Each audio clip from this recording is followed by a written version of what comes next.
এক কথায় বালুর তৈরি পুকুর।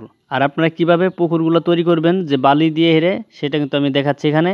আর সম্পূর্ণ কিন্তু বালুর তৈরি, যে চারপাশে যে ফুটেজটা দেখতে পাচ্ছেন সরাসরি আপনাদেরকে দেখাচ্ছি আমি। আর বেকু দিয়ে কিন্তু এখানে কিন্তু কাজকর্ম করা হয়, আর সেই বেকুগুলো কিন্তু এই পাশে রাখা হচ্ছে। আর এর জন্যই বলবো যে আপনারা প্রথম থেকে শেষ পর্যন্ত ভিডিওটা দেখবেন। আর এই ভিডিওতে কিন্তু অনেক ধরনের রহস্য এবং তথ্য কিন্তু দেখানো হবে, যে পুকুরের ভিতরের অংশটা, এছাড়াও পুকুরের যে বাম পাশে ডান পাশে কিন্তু ফুটেজটা তুলে ধরবো আজকের এই ভিডিওতে। আর এর আগে একটা রিকোয়েস্ট করবো, আপনি যদি আমাদের চ্যানেল নতুন থাকেন অবশ্যই আমাদের চ্যানেলটি সাবস্ক্রাইব করে আমাদের পাশে থাকবেন, নতুন নতুন ভিডিও নোটিফিকেশন সবার আগে পেতে। ভিডিওটি ভালো লাগলে অবশ্যই লাইক করতে মিস করবেন না।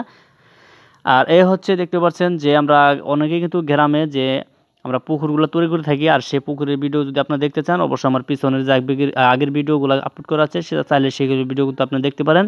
আর এখানে কিন্তু সম্পূর্ণ কিন্তু যে আপনার যে বালির তৈরি। আর দেখা গেল যে কিছু কিছু ক্ষেত্রে যে এরকম কিন্তু জায়গা থাকে না, আর এই সমস্ত জায়গা থাকে কিন্তু দেখা যাচ্ছে আপনার যদি আপনার যমুনার যে এলাকা রয়েছে যমুনা নদীর পাড়ে, সেই যমুনা চরে এখানে দেখতে পারবেন যে কোনো মাটির কোনো অংশ পাওয়া যায় না, সেই সমস্ত জায়গায় কিন্তু এরকম বালুর চর কিন্তু অনেক পাওয়া যায়। আর সেই ক্ষেত্রে কিন্তু অনেকেই কিন্তু এরকম পুকুরগুলো কিন্তু তৈরি করে থাকে। আর আমরা কিন্তু সাধারণত অন্য জায়গায় কিন্তু গোপালগঞ্জে এদিকে কিন্তু কিছু কিছু জায়গা দেখতে পাচ্ছি। এছাড়াও কিন্তু আমরা কিন্তু তুলে ধরছি সেই ভিডিওটাই, যে এখানে দেখতে পাচ্ছেন যে সম্পূর্ণ কিন্তু বালুর তৈরি। আর বালুটা কোথা থেকে আসলো সেটা বলি।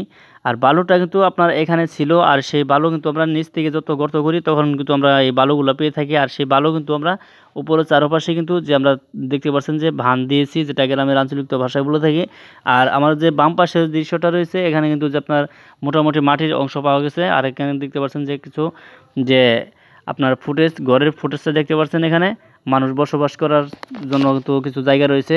আমরা সবসময় বলি যে আমরা সম্পূর্ণ ভিডিওটা দেখবেন। আর সামনে যে চিত্রগুলো রয়েছে পুকুরের চিত্র, সেটা কিন্তু আমি এখানে তুলে ধরছি আপনাদের মাঝে শুরুতেই। আর এখানে দেখতে পাচ্ছেন যে অনেকগুলা যে মাছ কিন্তু লাফালাফি করতেছে, যেহেতু ছোট ছোট মাছ দেখা যাচ্ছে না। আর যে পুকুরটা আমি দেখালাম সে পুকুরে যদি আপনার এরকম পরিমাণের যে পানিগুলো থাকে, তাহলে কিন্তু এরকমই সেম টু সেম কিন্তু এরকম মাছ কিন্তু ওটাতে কিন্তু চাষ হবে প্রচুর পরিমাণের। এর ফলে দেখা গেল কি, আর যে আপনার অনেক পানি যদি আপ ডাউন করে, যে বড় বড় মাছ যদি আপনার ছেড়ে দেন পাগারে বা পুকুরে, আপনারা অনেকে অনেক বাসাতে বলে থাকেন। আর সেক্ষেত্রে কী হবে, যে বালি গেলে কিন্তু আপনার ভেঙে যে যাওয়ার মানে চিন্তা ভাবনা বেশি। আর এখানে দেখতে পাচ্ছেন যে বড় বড় যে আকারে মাছগুলো দেখা যায়, কিন্তু এর পরিমাণে বড় বড় মাছ কিন্তু ছাড়লে দেখা যাচ্ছে আমাদের পুকুরে কিন্তু অনেকটা ক্ষয়ক্ষতি হয়ে যাবে গা। দেখা যাচ্ছে পুরাটা কিন্তু বালুর তৈরি।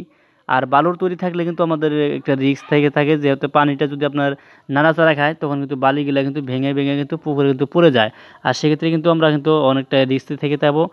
আর এই ক্ষেত্রে আমরা যে আপনাদেরকে অনুসরণ করে যে আমরা বলতে থাকি যে বা বলবো যে আমরা সবসময় চেষ্টা করব যে মাটির তৈরি যে ভানগুলো আমরা দিয়ে থাকবো সেগুলো, আর বানগুলো দিলে কিন্তু আমাদের কিন্তু কোনো অসুবিধা হবে না। আর আজকের হচ্ছে এই ভিডিওটাই যে আপনাদের লং করে দেখালাম না, যেহেতু ছোটোখাটো একটা ভিডিও নিয়ে আসলাম। আর ভিডিওটি কেমন লাগলো অবশ্যই কমেন্ট বক্সে কমেন্টস করে জানিয়ে দিবেন। আর আমি তো জানেন আপনারা সবাই যে আমি সবসময় আপনাদের জন্য নতুন নতুন ফুটেজের ভিডিওগুলো দেখতে পান আপনারা, যে আমি সবসময় আপনাদেরকে উপহার দিয়ে যাচ্ছি। আর তাছাড়াও কিন্তু যে আপনারা এই সামনের অংশ দেখতে পাচ্ছেন সুন্দর একটা ফুটেজ। আর এরকম ফুটেজ ভিডিও পেতে অবশ্যই আমাদের চ্যানেলটি সাবস্ক্রাইব করে রাখবেন।